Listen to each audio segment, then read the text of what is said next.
I have a ton of questions, and I'm also going to open it to the audience at a certain point. But I got to start with the most important thing up front, which is I believe your first role you have acted, and I believe your first role was on The Greatest American Hero. Yeah, a man opened my shirt and had to heat me up with his hands to save my life because I was dying of hypothermia. Yeah. So I don't know. Does anyone remember The Greatest American Hero?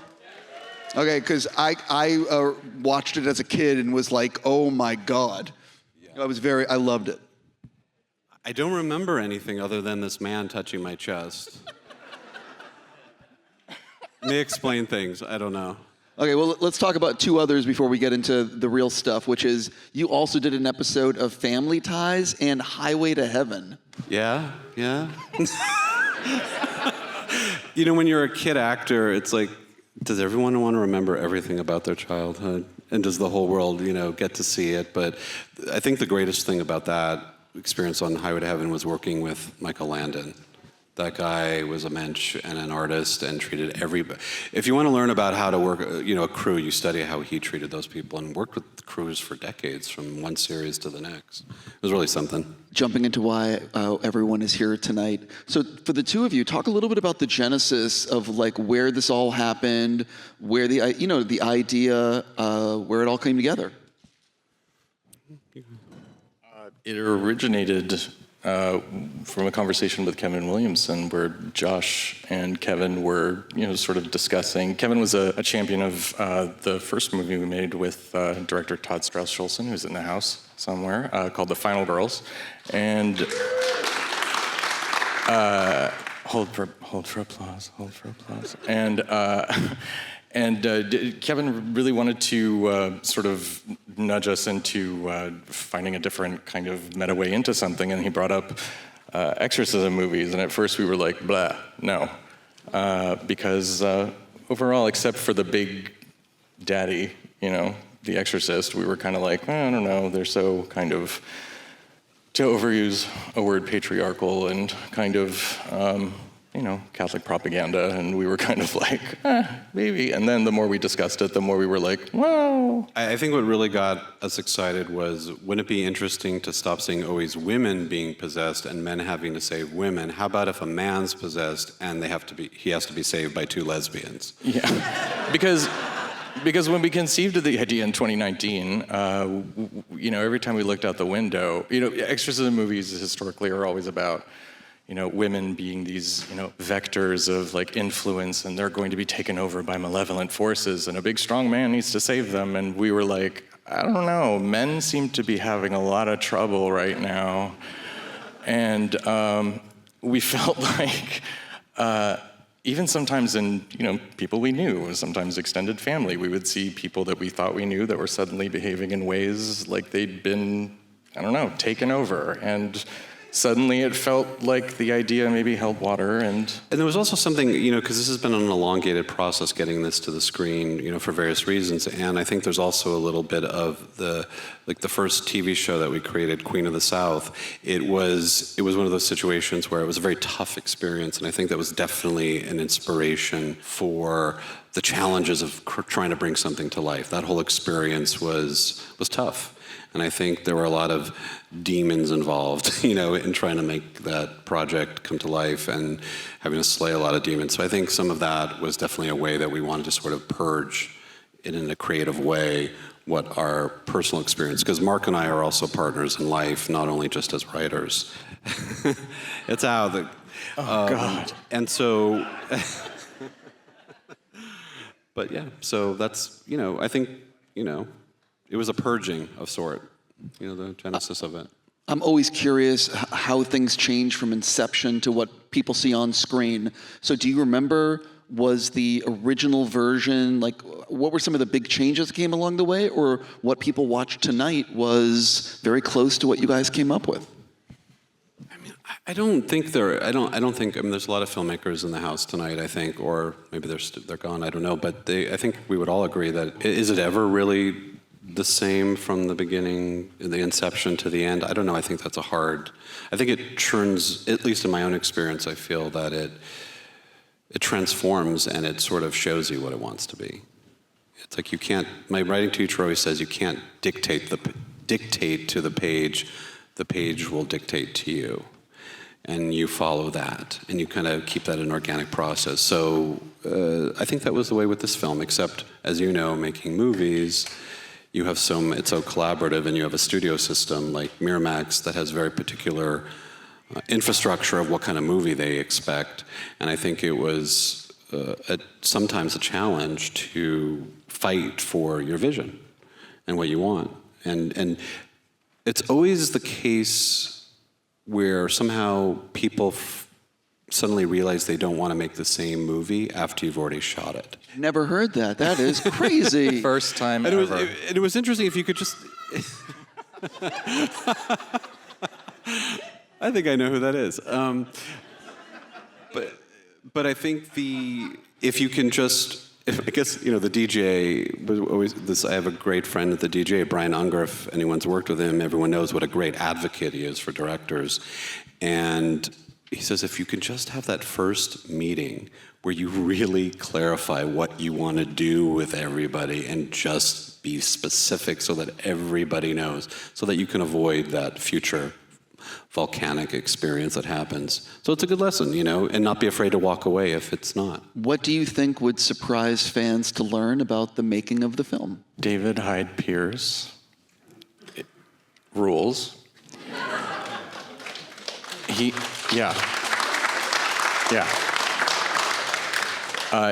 literally rules. He is not only the nicest guy, but a consummate professional and talent for eons. And he, in preparing to play the role of an 80-year-old, he wore weights on his ankles.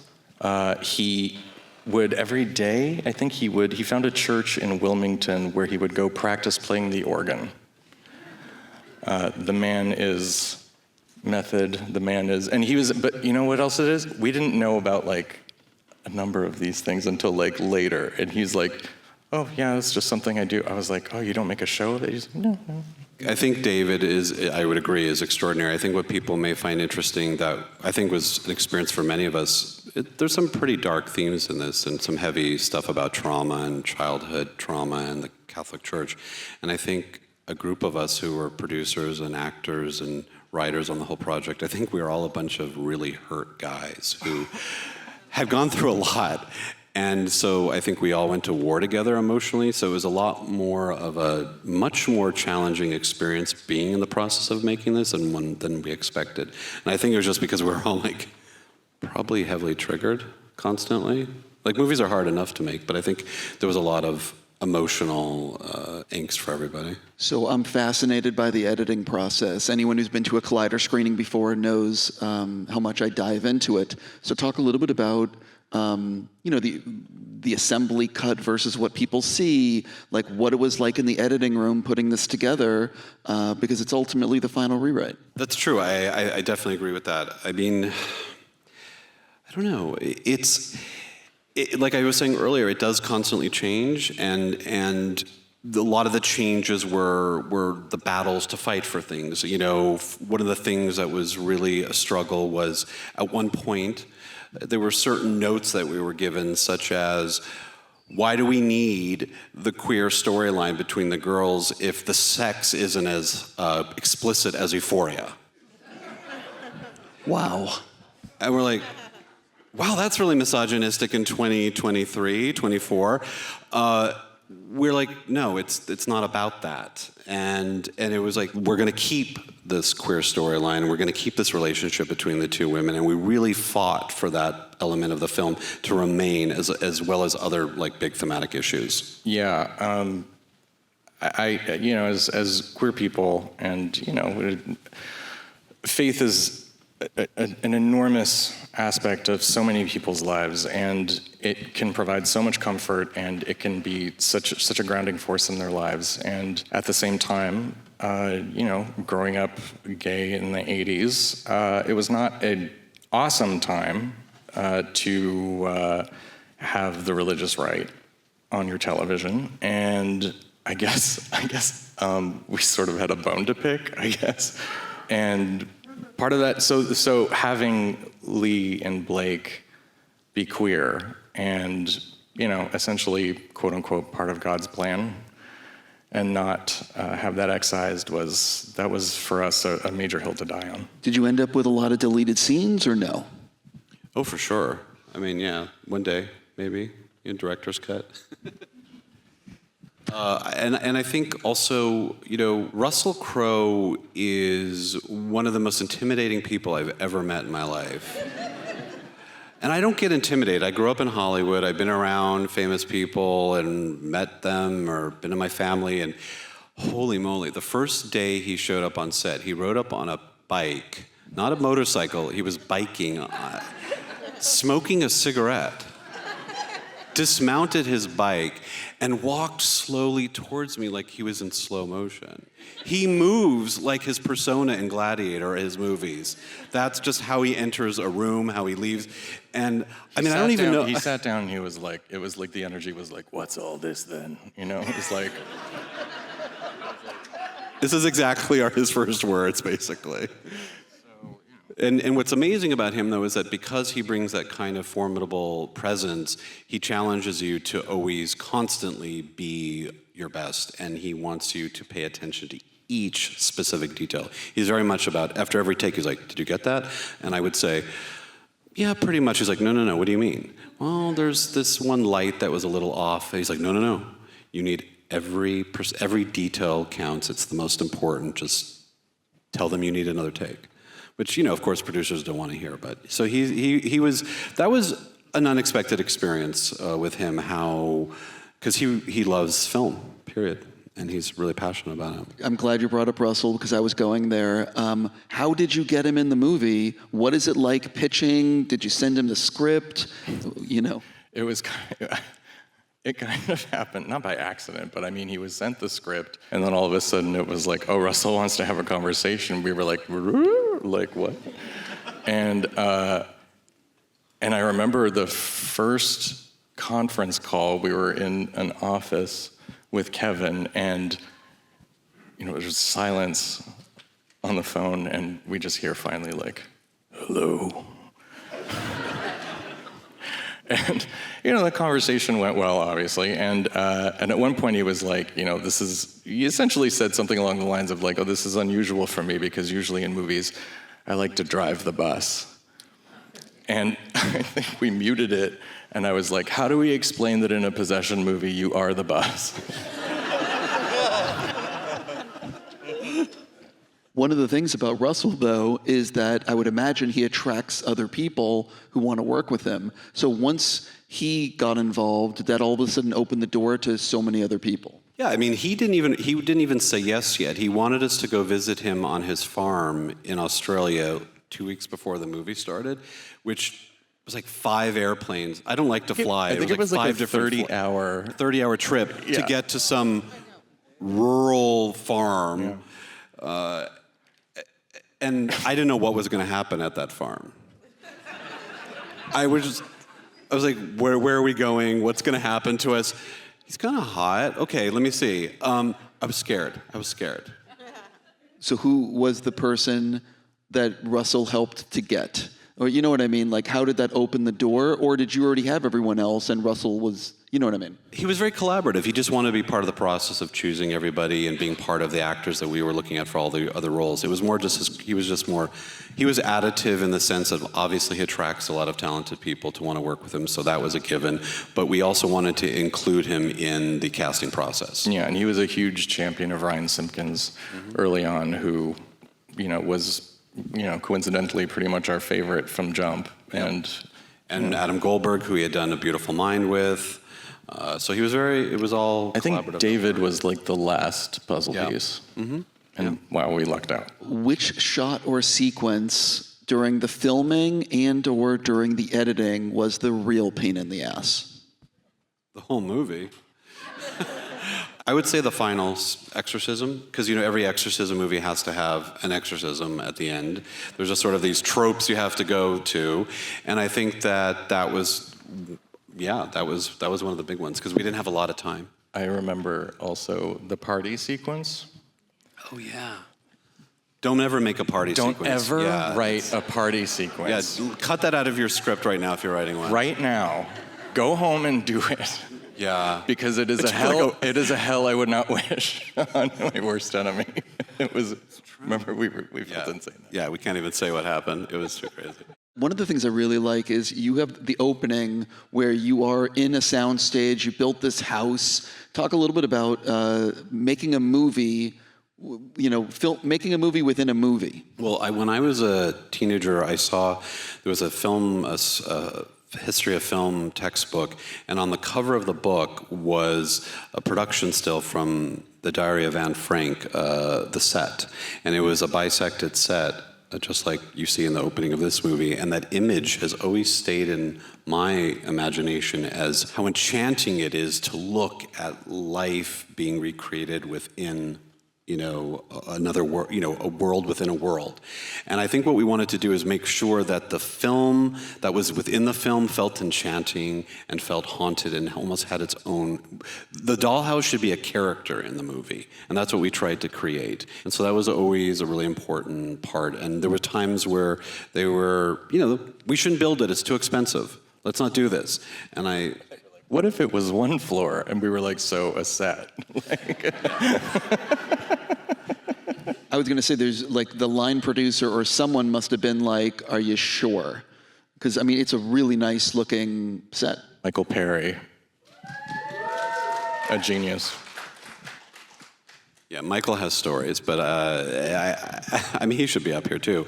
But I think that was worth the battle because, it's something you can. I always love that shot. It's my favorite shot. And at one point, it wasn't going to be in the movie, that opening shot. And another thing we fought to get back in the movie. And I think, you pick your battles, right? But that was one of the ones that I'm really glad that we stuck to because it's so easy to write it off. It's just easy in the budget stuff. I was going to say, I can't believe that was even debated not being in the movie. There's a lot of writers and artists in this room. Nothing's a surprise, right? Because there's that, everyone's rushing and everyone's sort of not thinking straight when you're in that kind of rush. Because the movie, part of the challenge of the movie was that also what happened during the filming is that there was a big fire in Australia at the time, and it was coming close to his farm. And he had to leave, so we had to shut down and rearrange the whole thing. Cursed movie, history of cursed movies. This movie wasn't cursed necessarily by demons, but crazy stuff happened that just kept happening. So, Also this thing called COVID. I don't know, Who did you show it to that gave you like the best feedback or notes that impacted the finished film? Sorry, say this the last part. Who did you show it to that you trusted for honest feedback that perhaps led to, like they said, oh, you should really do this, and you're like, oh, I didn't even think about that? Well, I have an interesting supernatural story, kind of. There's some interesting woo-woo things going on, but there was a moment X amount of months ago, no, it's actually a year ago, I take it back, where you have that moment of, I just can't do this. I just have to give up and I have to walk away from this movie. And I was we were in the editing process and I was struggling with my place in it. And I was like, what do I do? And the phone rang and it said, unknown number. I was like, okay, it's someone famous, obviously. It's Quentin. I just watched a movie with your mother in it. And it's this movie, and it's about the making of a movie. And I have to talk to you about it. And it's the greatest movie I've ever seen, and no one's ever seen it.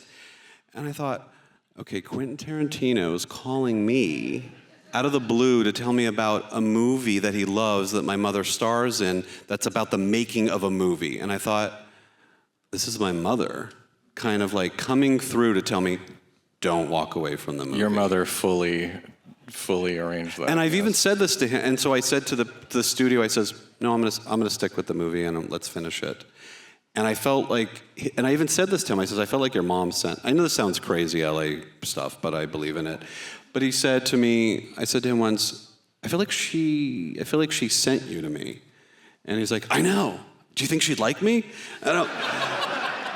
I'm like, yeah, she like you. And I know you've probably seen her in Playboy and all her movies. Because what's really interesting about this is, and this is Quentin, I guess with a wink, this weekend when the movie opens here, he also programmed at midnight one of his favorite movies, Russ Meyer's Faster Pussycat Kill Kill, which my mother is one of the leads of. She made this when she was 16.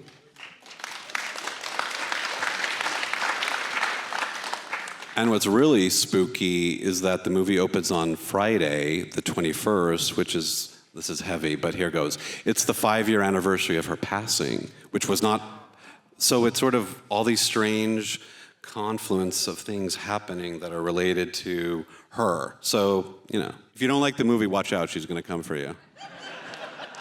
I said this before the movie started, and I'm going to say it again. I really want to give Quentin a huge thank you for letting us screen this tonight, and also for the Vista Theater and everything he's doing. And I just read about Quentin in Paris saving a theater. I just fucking appreciate what he is doing. Hanging out with him and getting to become his friend and him embracing you as a fellow film lover is so infectious. Because you just start to believe that anything's possible, and that the passion to create things, you don't take no for an answer, and you just kind of, it's so, you levitate around him when he talks about film. And I think that, thank God, he has existed in the world to educate us all about all types of film from all parts of the world, and creating spaces like this around the world, hopefully, that we can all continue to do these amazing experiences of being together. So, yes, thank you, Quentin, wherever you are. We're on the same page. So I want to make sure if anyone in the audience has any questions. I see a hand right there. First off, thank you guys for being here. We thank Weintraub for putting on this event. Biggest question that I had to ask, and you guys kind of touched on it earlier. There are a lot of exorcism movies, of course, down the Exorcist itself. With that, what was the thought process behind making the title The Exorcism, and how do you feel like this film will kind of stand out in the genre? Well, to be honest, that is not the original title. The original title of the movie is The Georgetown Project. And, you know, there's concerns that that title is maybe too ambiguous, et cetera, but we, you know, there's certain concessions you make, and yeah, what should I say? Sorry. Yeah. Some things you control, some things you don't. Right here. Happy Pride, but Happy Pride to you. did anything scary happen on set while you were filming? Every day. Waking up was scary. You know, it's a school night, and I feel like people have to relieve babysitters and stuff, so I don't know. Yeah, there was every day, nothing horrific happened, thank God. It was, well, how's Russell gonna feel this morning? You know, oh, he's called you to his trailer. Uh-oh, you're in trouble. It's like going to the principal's office. But nothing bad at all in that way. No, thankfully, knock on wood. Right here. Hi, basically, now in front of everybody. Making a movie like this, I know during the filming process, did you just have that oh shit moment where you're making a scary that feeling that's going to scare people? Like, is there that one scene just was like, oh, this is going to happen? I remember thinking when the "She'll never eat your pussy like I will" scene was being shot, and I remember thinking, oh wow. Oh boy. But yeah, I don't know, Josh, what about you? I mean, I can't really top that, so we'll just, yeah, that's it. I think I see, hold on a second. Oh, I see a hand right there, yeah. Sure.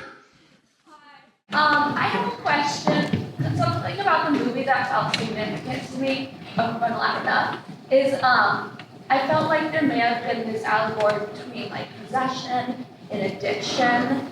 I don't know if that was done intentionally, just like in the sense that like, you know, you're at the whim, both of those things are at the whim of something greater, more powerful that will dictate your behaviors and actions, probably not the best. So I guess I wonder if that was purposeful, and if so, I'm just curious. I mean, for sure. I think that, if you look at Demonology 101, the whole idea is that you can become possessed if you have sort of an open wound in you, and that's how sort of a spirit can enter you. And that spirit could be anything, right? It could be alcoholism, other compulsions. You have to have that gateway for something to take hold of you and to control you. So I think alcoholism, addiction, et cetera, were a big part of the genesis of that story. Yeah, for Anthony, those are just bandages. They're Band-Aids for, something much more terrible and unresolved for him. Just making sure, because okay, I have a question. We talked back in the green room earlier, and I want you to be able to mention, what are you guys working on now? What are you allowed to say publicly? They're brewing, but I also write books, so I'm finishing a novel, a new novel, and we're working on developing a possible prequel to Queen of the South as a new series, and also a couple movies. Yeah, there's a horror coming-of-age story that's about manners. I'm very curious about this. Is there anything you want to say more than that, or is that the tease? Not yet. And just one other thing I think we've been thinking also, maybe something I would direct, is there's a book coming out about, my grandfather was a glamour photographer. Let me back up a little bit. I'm realizing that a lot of the stories that I want to tell, or my responsibility as a filmmaker, is to be an archivist. And I sort of see myself as someone who's documenting things and trying to carry on legacy, like writing this love letter to a classic horror film like The Exorcist, or The Final Girls, which was an homage to my mom being a final girl and being a scream queen herself. I think in the tradition of continuing to document family stories and legacy, I think I want to do a film, a very small film, maybe even on 16 millimeter. A friend of mine who's a filmmaker somewhere here has a 16 millimeter camera he said he would let me use. I want to do the story about Marilyn Monroe and my grandfather and this fateful weekend they had in 1947. When she wasn't Marilyn Monroe, she was Norma Jean. And it's this character study of just following them for that weekend. That is going to be part of a beautiful photo book of all the pictures he took of her that weekend. What's crazy is that's true. It's a true story, yeah. He also took the iconic flying skirt picture of Marilyn on the set of 7 Year Itch. But he knew Norma Jean when she was 20 and he was 30 at that time. He bumped into her coming out of the dentist? He bumped into her coming out of the dentist. And she asked him if he thought she could be sexy and if he would take some sexy pictures of her.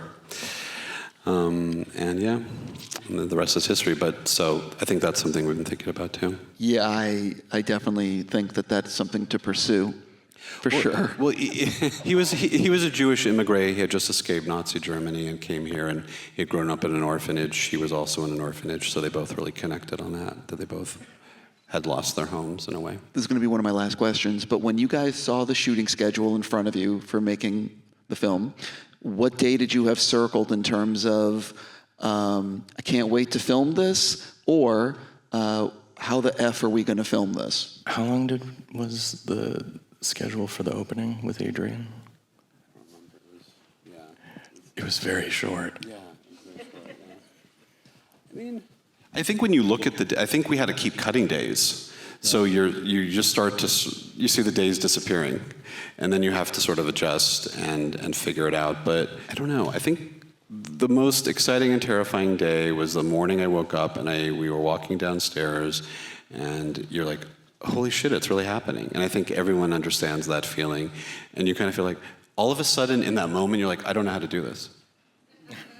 Like in that moment, you're like, wait, I forgot everything I learned. Everything. And then you just kind of keep moving forward. So, even though there would be scheduling challenges, I think that, I don't know, we had to think about that, but I think there was parts where we tried not to fall too, let that be too oppressive. and just sort of focus on the story as much as we could and hope that the producers would be willing to give us more breathing room to have more days. It was always like, maybe they'll give us another week, maybe we'll get another day.